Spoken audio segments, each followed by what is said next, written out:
امروز میخوام یه غذای سریع درست کنم. تازه از سر کار اومدم. به شما هم پیشنهاد میکنم غذای سریع برای تایم کم.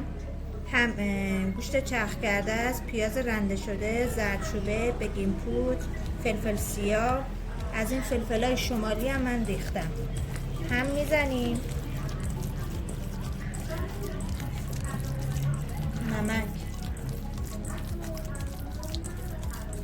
نمک هم میریزیم.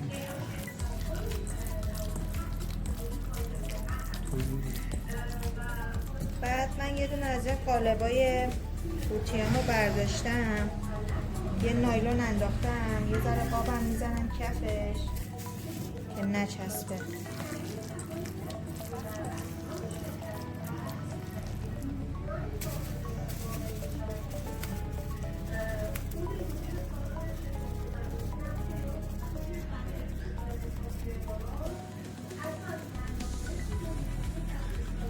امیدوارم که درست کنید، خوشتون بیاد.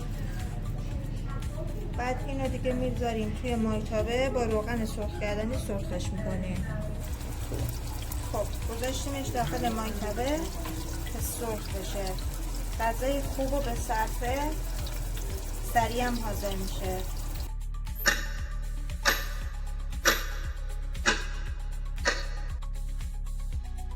پیشنهاد میکنم که حتما درست کنید. همبرگرمون حاضر شد دیگه. تو این تایم کوتاه بهتر از این در نمی اومد. امیدوارم که خوشتون بیاد، شما هم درست کنید. غذای خیلی خوب و خوشمزه‌ایه. امیدوارم که خوشتون اومده باشه.